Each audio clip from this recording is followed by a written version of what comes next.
Welcome. This advanced King's Indian lesson studies the Saemisch variation in the Saemisch Gambit. We begin with Fritz Samisch's original attacking construction, then update the Pano in closed systems, and finish with current theory in the queenless pawn sacrifice. d4. White controls e5 and c5 and prepares a broad pawn center. Knight f6. Black attacks e4 and keeps both central pawn breaks available. c4. White supports d5 and creates the pawn that may later advance or capture on c5. g6. Black prepares the dark squared bishop for the long diagonal. Knight c3. White develops and prepares to occupy the center with e4. Bishop g7. The bishop pressures the long diagonal and waits for the center to open. e4. White gains maximum space and accepts a future challenge to the pawn chain. d6. Black controls e5 and prepares either e5 or c5. f3. White reinforces e4, takes g4 from the knight, and prepares bishop e3. Kingside castles. Black places the king safely before striking at white's center. Bishop e3. White develops toward queen d2 and keeps both castling choices available. Knight c6 creates the Pano queenside race. e5 creates a closed center. c5 challenges the setup before white castles and can invite the Saemisch Gambit. The same white formation demands three different plans, so identify black's pawn break before choosing the king's home. Knight c6. Black pressures d4 and prepares to challenge on e5.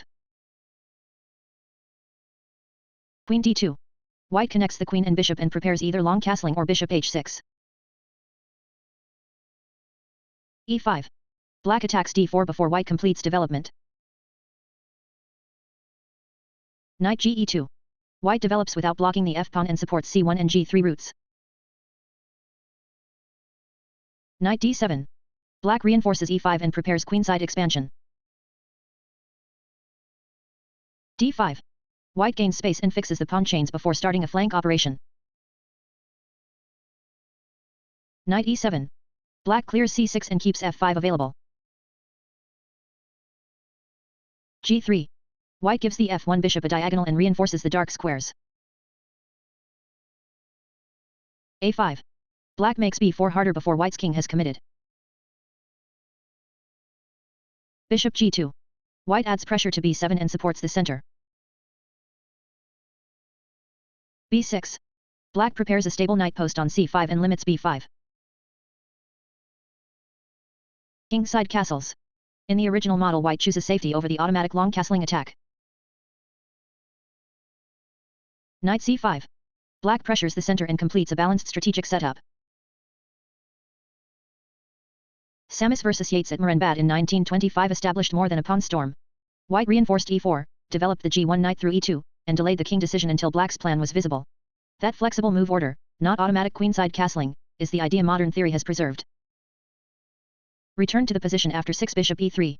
First examine the old direct attack, where white reveals the king before black opens the queenside. Knight c6. Black pressures d4 and supports queenside expansion. Queen d2. White prepares bishop h6 and long castling. a6. Black controls b5 and prepares rook b8 followed by b5. Queenside castles. White connects the rooks, but places the king on black's intended file of attack. Rook b8. Black supports b5 and aims directly at the castled king. Bishop h6. White offers the dark squared bishops before launching pawns. b5. Black gains space with tempo against the king's shelter and may open the b-file. White's attack is not refuted, but black already knows where to open lines. The modern correction is to develop knight e2 and make useful waiting moves before deciding whether the king belongs on c1, e1, or g1. Return to 6 bishop e3. Now develop first and keep the king flexible while black reveals the queenside structure. Knight c6. Black prepares a 6 and b5 while increasing pressure on d4. Knight ge2. White develops without declaring the queen or king and supports a later knight c1. a6. Black prepares rook b8 and b5 under controlled conditions. Queen d2. White supports bishop h6, h4, and either castling choice.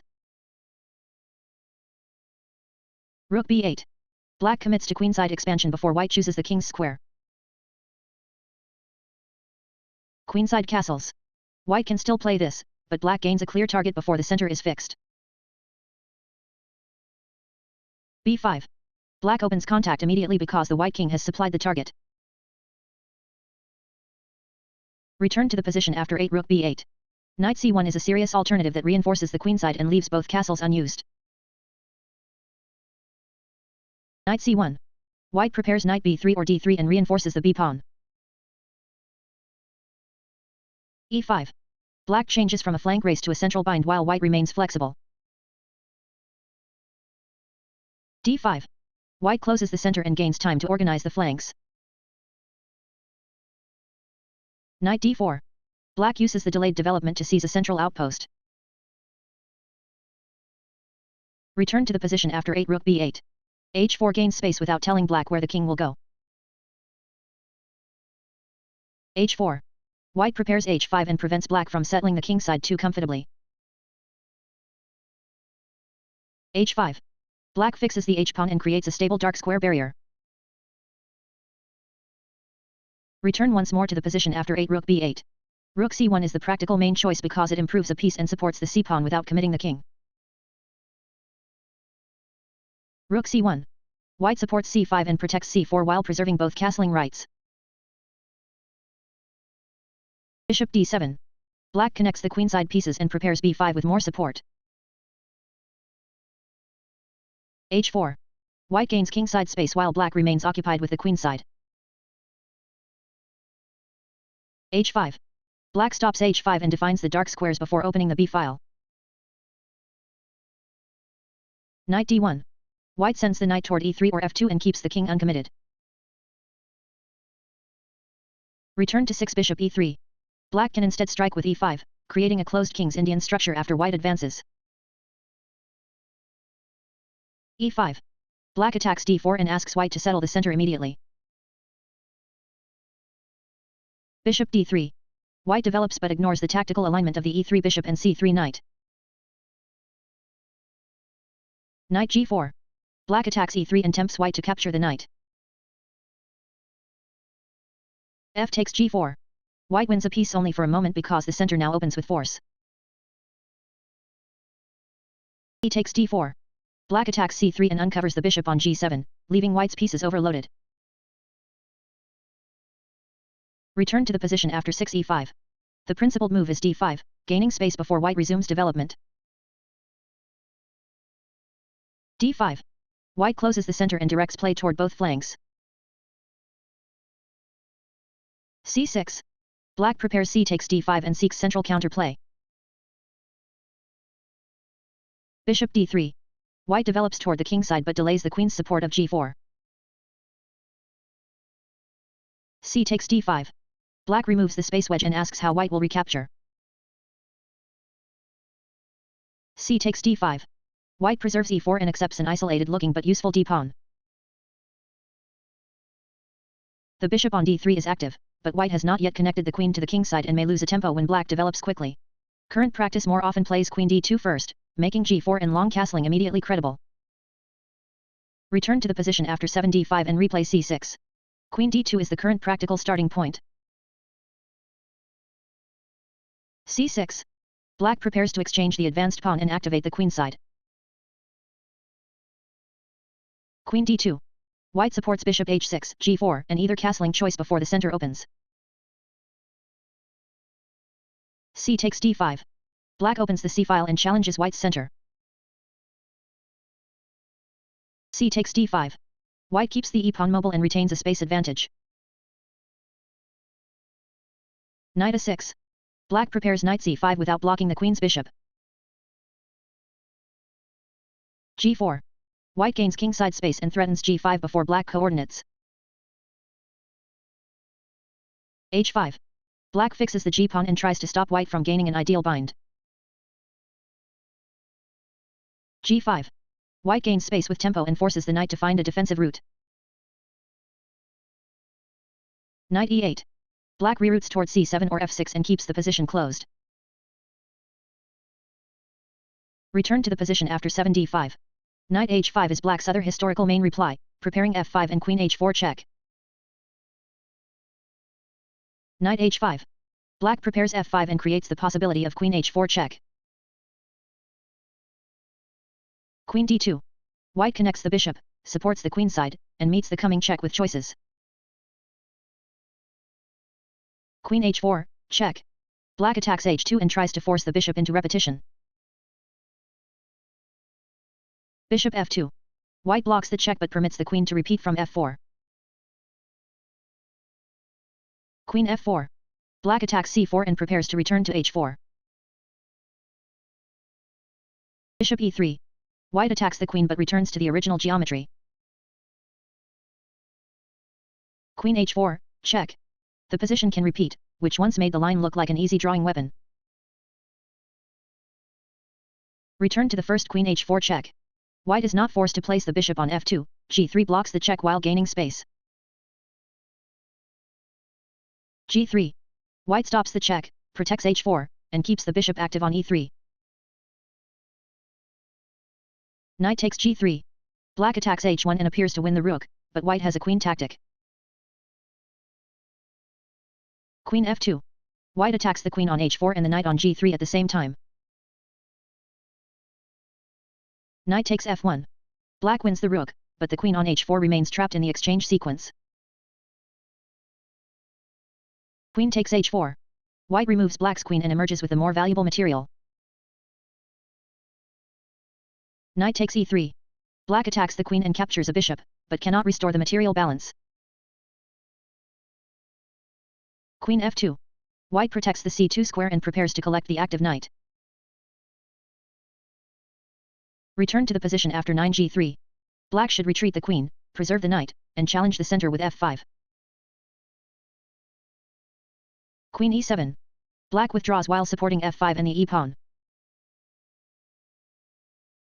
Knight h3. White prepares f2 and g5 routes without blocking the queen. f5. Black attacks e4 and seeks lines before white castles. E takes f5. White exchanges before f4 can lock the king side. G takes f5. Black opens the g-file but also exposes dark squares around the king. Queenside castles. Here the b-file is still closed, so white can safely activate the rook and attack the king side. Return to the position after 8 Queen d2. The main reply is f5, beginning the kingside battle without spending a queen tempo. f5. Black threatens f4 and forces white to decide the central tension. E takes f5. White prevents the clamp and tries to expose Black's king before castling. G takes f5. Black gains an open file but accepts weakened dark squares. Queenside castles. White places the rook behind the d-pawn and prepares a direct kingside attack. Return to the position after 8 Queen d2 and replay f5. White can castle first, keeping the choice of the most useful central exchange. f5. Black challenges e4 and threatens to gain space with f4. Queenside castles. With no rook on b8, white can activate the kingside attack from c1. Knight d7. Black supports c5 and prepares to recapture on f5 with a piece if useful. E takes f5. White prevents f4 and exposes Black's kingside pawn chain. G takes f5. Black attacks on the open file while accepting a weaker king. King b1. White avoids central checks and prepares bishop d3 without tactical interference. Knight c5. Black attacks f5 and brings another piece toward the king. Bishop takes c5. White gives up the bishop pair to reduce Black's attacking pieces. Return to 6 Bishop e3. c5 is the most common recent challenge in the master database, attacking d4 before white castles. c5. Black attacks d4 and offers white a choice between closing, maintaining tension, or taking the gambit pawn. d5. White refuses the gambit and gains space, accepting a Benoni-style structure. e6. Black challenges d5 and prepares to open the e-file. Queen d2. White supports long castling and keeps the kingside attack available. E takes d5. Black removes the advanced pawn and asks white which pawn will recapture. C takes d5. White preserves the e-pawn and gains the c-file for a rook. Rook e8. Black attacks the e-pawn before white secures the king. a4. White stops b5 and prepares a stable queenside before castling. a6. Black renews the queenside break and keeps the game strategically rich.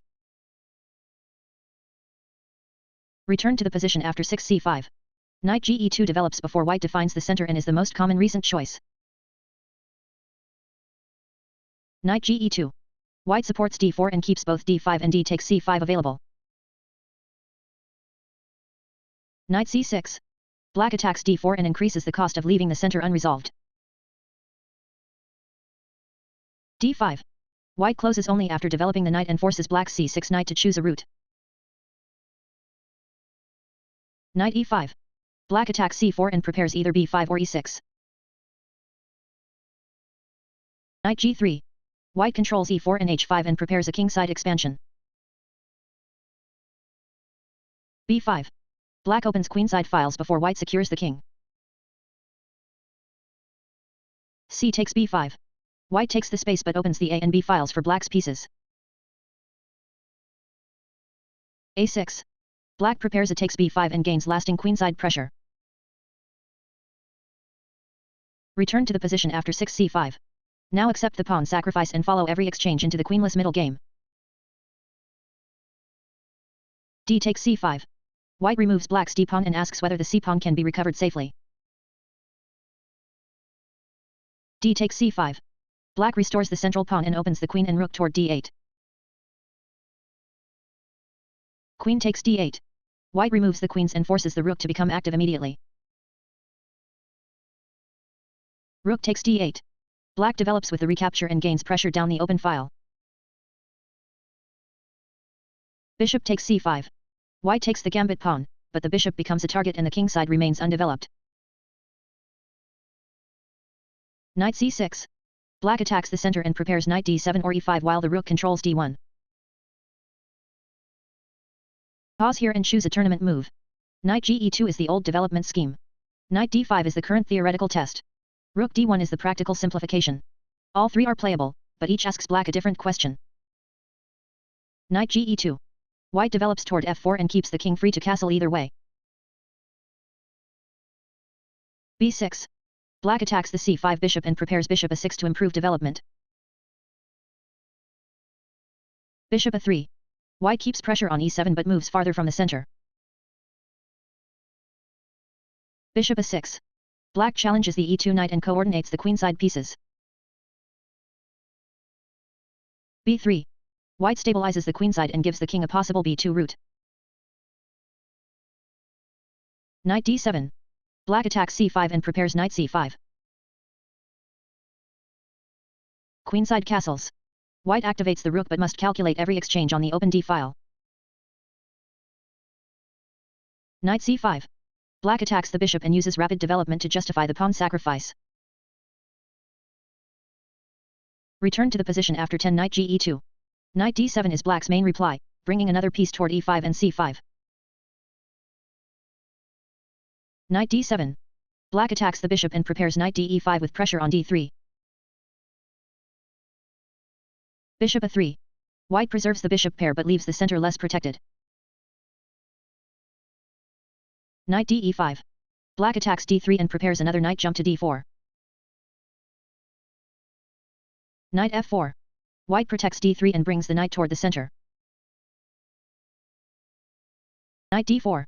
Black invades with threats against c2 and the white king. Queenside castles. White connects the rook, but the d-file and c2 square remain sensitive. Bishop h6. Black attacks f4 and opens tactical pressure along the c1 diagonal. g3. White protects the knight and tries to complete a light square barrier. Knight ec6. Black keeps d4 occupied and prepares e5 without overextending. Return to white's 11th move. Bishop f2 keeps the bishop near the king and leaves e3 free for a knight or rook. Bishop f2. White protects g3 and avoids a tempo-gaining attack with e6. Knight d e5. Black attacks c4 and d3 while improving coordination. Knight f4. White attacks d5 and reinforces e2. b6. Black prepares bishop a6 and removes c5 as a retreat square. Knight fd5. White centralizes and attacks c7 while keeping the c3 knight available.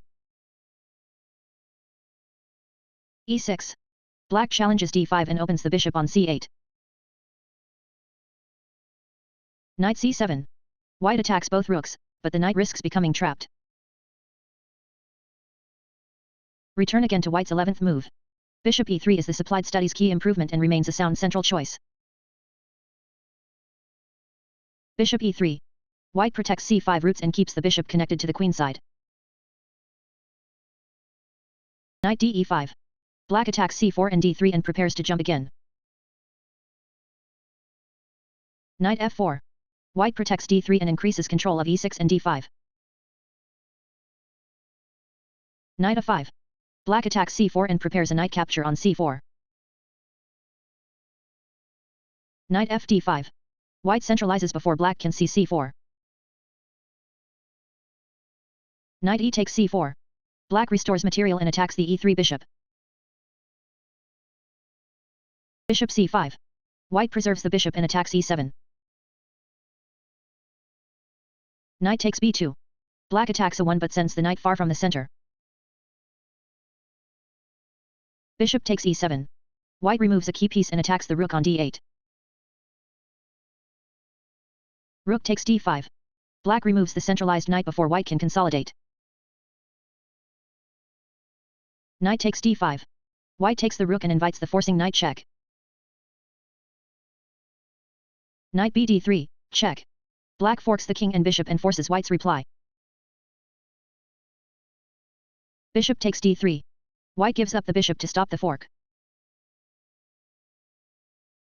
Bishop takes a1. Black restores material and reaches a complicated but playable ending. Return to the position after 12. Knight f4. Knight b4 is the cleaner defense, aiming at c2 and forcing white's king to solve development without castling. Knight b4. Black threatens knight c2 and makes ordinary castling difficult. King f2. White protects e2 and prepares to bring the h1 rook into play without castling. Bishop e6. Black attacks c4 and supports the invading knight. Knight cd5. White centralizes and protects c7 entry squares. Knight c2. Black attacks a1 and e3 and forces the rook to find an active square. Rook b1. White removes the rook from attack and pressures b7. Knight takes e3. Black gives up the advanced knight for the bishop and damages white's coordination. King takes e3. White restores material and reaches a complex queenless middle game where king activity is an asset. Return to the accepted gambit position after 9. Knight c6. Knight d5 is not dubious, current games and analysis treat it as white's most direct test. Knight d5. White attacks c7 and e7 and blocks the active d-file. Knight takes d5. Black removes the outpost but gives white a protected space pawn. C takes d5. White gains space, attacks e6, and restricts black's queenside. b6. Black gains a tempo on c5 and prepares development. Bishop a3. White preserves the bishop and keeps pressure on e7. Knight d4. Black centralizes and attacks c2, seeking compensation through activity. Queenside castles. White connects the rook to d1 and prepares to challenge the invader. e6. Black attacks d5 and opens the bishop on c8. Knight e2. White challenges d4 and prepares to stabilize the center. Return to the position after 10 knight d5. Knight d7 refuses to create a protected d-pawn and attacks the bishop while preparing exchanges on e7. Knight d7. Black attacks c5 and prepares to exchange white's active pieces in the right order. Bishop a3. White preserves the bishop but allows black to attack the knight with development. e6. Black opens the bishop and forces the d5 knight to decide. Knight c7. White attacks both rooks but risks trapping the knight on the queen side. Rook b8. Black protects a8 indirectly and prepares to drive the knight away. Knight b5. White tries to return through c3 while attacking a7. a6. Black attacks b5 and expands with tempo. Knight c3. White returns to the original square after black gained development. e5. Black develops the queenside initiative and has ample compensation. Return to white's 11th move. Knight takes e7 check is playable, but it lets black activate against b2 before white chooses the bishop exchange. Knight takes e7, check. White removes one defender but gives up the d5 outpost immediately. Knight takes e7. Black restores material and opens the c6 knight's square. Bishop takes e7. White removes the developed knight and attacks the rook on d8. Bishop takes b2. Black wins a pawn with tempo on the rook and uses the open diagonal. Rook d1. White attacks the active rook and prepares king f2. Rook e8. Black attacks the bishop and keeps the initiative against white's undeveloped king. Bishop d6. White centralizes the bishop and covers b8. f5. Black activates the final rook and bishop while white's king remains central. Return again to white's 11th move. Bishop takes e7 first is the cleaner choice because white decides which knight remains on d5. Bishop takes e7. White attacks the rook and controls the order of exchanges. Knight takes e7. Black develops the d7 knight but leaves the c6 knight exposed to a forcing check. Knight takes e7, check. White removes the new defender without giving black a free tempo. King f8. Black recaptures next and keeps the rook active on d8. Knight d5. White preserves the active knight and attacks c7 once more. Bishop takes b2. Black uses the long diagonal to restore material and attack a1. Rook b1. White saves the rook and questions the advanced bishop. Bishop g7. Black returns to safety with an active rook and balanced material. Return to the accepted gambit position after 9 knight c6. Rook d1 immediately removes black's most active piece and leads to a queenless test of coordination. Rook d1. White offers a rook exchange before developing the king side. Rook takes d1, check. Black removes white's queenside rook and forces the king to recapture. King takes d1.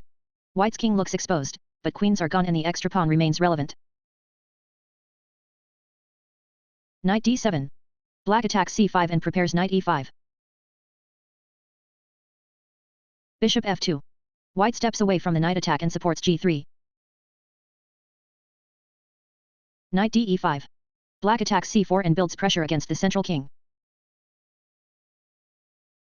Knight d5. White occupies the key outpost and challenges c7.